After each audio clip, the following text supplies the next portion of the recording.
момента ставаме свидетели на четвъртото поред издание на Часът на Земята. 134 държави, сред които и България, ще се включат в инициативата за борба срещу климатичните промени, като изключат осветлението си между 8:30 и 9:30 тази вечер.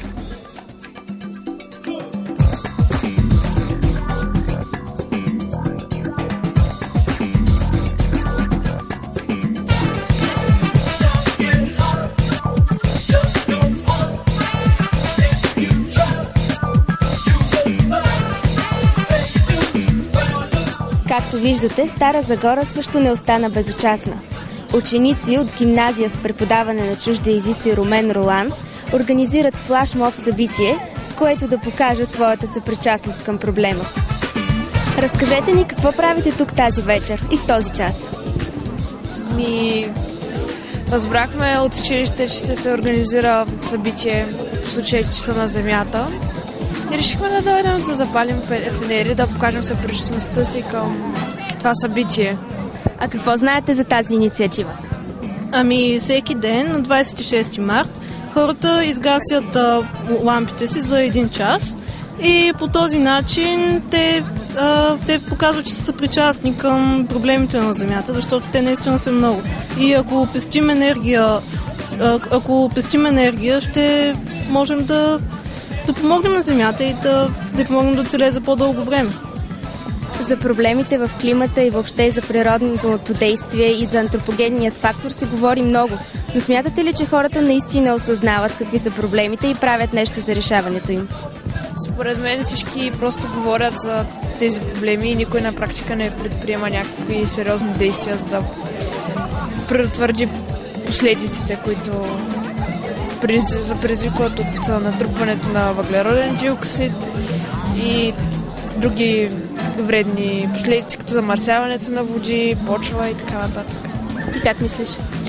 Според мен хората малко или много се опитват да направят нещо. Все пак повечето вече се разделят отпадъците на хартия, пластмаса и стъкло, стъкло. И хората, които са събрали тук, със сигурност се интересуват от екология, се опитват да направят нещо за Земята. И според мен тази тема засяга доста хора и все повече хора се интересуват, се опитват да направят нещо, за да спасят Земята. 1 час в годината определено не е достатъчен. Вие самите какво правите, за да помогнете на природата и да я опазите? Ти, например, с какво правиш? Най-вече разделното събиране е това, с което мога да помогна. И освен това смятам, че самото даване на гласност на идеите за екология също е един вид голяма помощ, защото всички сме чували за тях, но много по-силно е, когато, примерно, живееш нещо като днешното събитие и става някак по-при сърце на хората и по-лесно могат да бъдат подтикнати към опазване на околната среда. Да, но пък много от тях казват, че евентуално изключване на осветлението би парализирало техният бит за 1 час. Какво ще ги посъветвате да правят през този час, когато са на тъмно?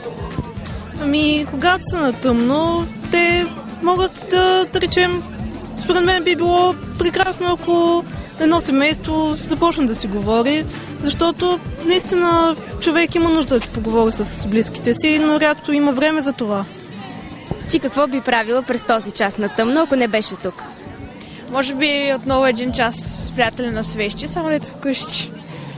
А я кажете, всъщност у вас в момента осветлението загасено ли? Да, у нас е загасено, изцяло всичко е изключено. У вас? И у нас малко трудно убедих родителите си, но е угасено. Нямам представа. Я кажи у вас? Абсолютно, специално съм ги убеждавала. Вижте колко много хора са се събрали тук при мен. Хайде, разкажете ни какво всъщност правите тук.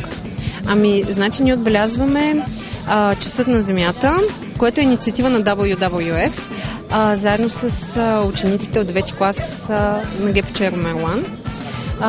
Нашата група всъщност работи по проект Европейски училища за жива планета, също на WWF, и във връзка с това организираме на 16 и 17 април Еко Уикенд Стара Загора, който ще се проведе на Язмото. На 16 април ще бъде на Язмото. Поканили сме гости от много природозащитни организации, като например Зелени Балкани, За Земята, Велотопия. Също си партнираме и с Сдружение за съвременно изкуство и култура Различния поглед. И по време на първия ден от Еко-уикенда ще има най-разни занимания за старозагорци, ще има викторини, състезания. Също така сме поканили и Биомаркет, Organic Greenhouse, те също ще дойдат, ще предложат част от своите продукти. Ще бъде много интересно. Също от Framar Media ще участват ще дадат някои от техните продукти за награда, защото ще имат томбола с награди. И основната тема на Еко-уикенда е екологичния отпечатък. Тоест, по какъв начин живота на хората, дейностите на хората влияят на околната среда и какви промени в начина на живот можем да подобрим състоянието и значително. Сигурна съм, че много хора ще бъдат шокирани. Вие самите какво правите, за да улесните природата и да подпомогнете положителното й развитие? Аз лично, след като родих, използвах не единствено, но предимно и в продължение на една година, мога да кажа единствено, пелени за многократна употреба, т.е. памъчни пелени, които се перат, така че да намаля буклука си. В магазините отказвам турбички, да си въобще да взимам заедно с покупките си. Вегетарианка съм от 10 години. Кърмя. Но не е задължително всички да ставаме вегетарианци и да не ядем месо или никакви животински продукти, за да намаляме влиянието си, вредното над природата. Затова повечето от нас просто гледат да рециклират повече и също купили сме си колела всички и се стараем наистина по-малко вредно да е нашето влияние. А какво кара група млади хора, вместо да са в някое кафе в 8:30 събота вечер, да са тук на площада и да показват съпричастност към проблемите на природата? Какво смятате? Смятаме, че тъй като проблемите на природата наскоро станаха по-широко известни в България, ние трябва да покажем това, че ние сме заинтересовани и ние, младите хора, всъщност трябва да променим шанс, да променим нещата към по-добро. Затова ние искаме да покажем по този начин, че ние се интересуваме и искаме в крайна сметка да спасим планетата си от това, на където тя се е насочила. Но с това се забавляваме. Много се говори наистина за проблемите на природата и на екологията като цяло, но смятате ли, че хората наистина ги осъзнават и правят нещо, за да ги предотвратят? Аз лично не смятам, че в момента толкова много хора, затова правим този проект, повече всички хора да разбират, че ние, младите хора, да помогнем. И това е моето мнение. А вие самите какво правите? Какво ще направите? Ще изгасите ли днес осветлението във вашите домове? Да, вече съм казал на моите родители дори и те са запали свещи и в момента в нас няма електричество.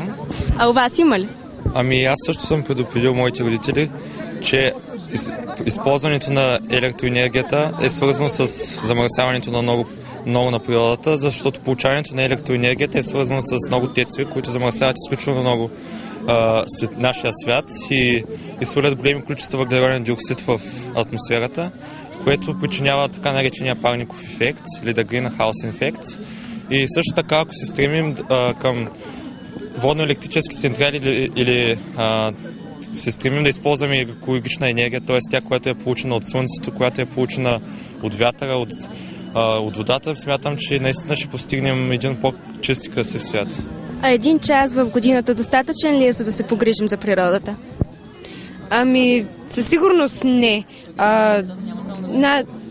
По-леко да стъпваме на земята, това е мотото на екологичния отпечатък.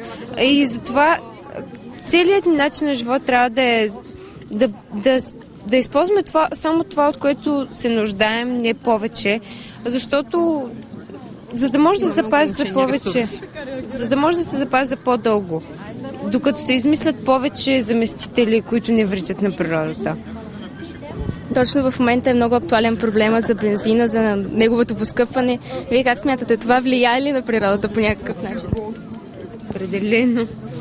Бензина и колите са основните, не основните, но сред основните замърсители на въздуха.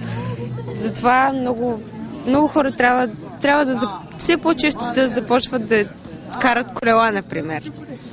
Всъщност основната идея на екологичния отпечатък е, че имаме една планета, тя няма да стане по-голяма и на тази планета имаме ограничено количество ресурси. За сметка на това хората се увеличават постоянно и за да стигнат ресурсите за всички, ние трябва много внимателно да преценяваме колко изразходваме. Тоест не да изразходваме така, има, що мога да си го платя, защо не.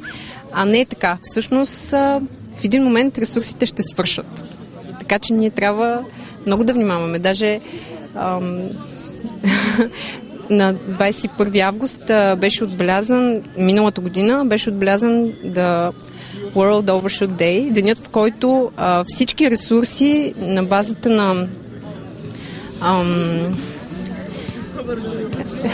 устойчивото развитие, са приключили и т.е. всички ресурси, които са изразходвани след тази дата, са вече един вид на лизинг от следващата година.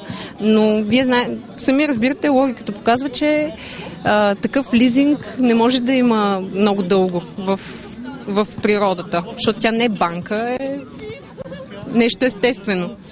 И затова 1 час по-малко енергия все пак е ограничение. Това е първата стъпка, хората да се замислят и да започнат да внимават как прахосват, колко изразходват и така. Въпреки това, мисля, че има хора, които няма да изгасят осветлението днес, но тези, които ще го направят, какво могат да правят през този 1 час на тъмно? Какво ще им препоръчате? На тъмно могат да направят множество неща. Например, както ние тук сме се събрали заедно с всичките си приятели, да се забавляваме. Също така, по-скоро те могат да отделят този 1 час не на електричество, на телевизия, на компютър, на други неща, да го прекарат с близките си, с приятелите си. И по този начин аз смятам, че те ще се забавляват много повече.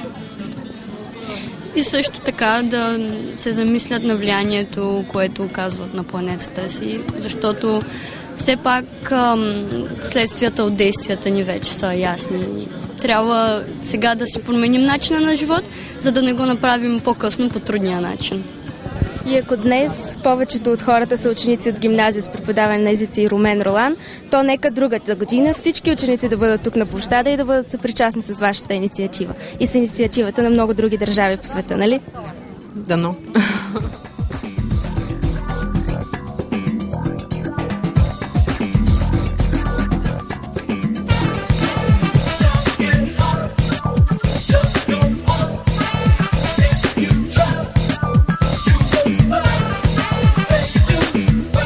Писано ви отвози по телевизията.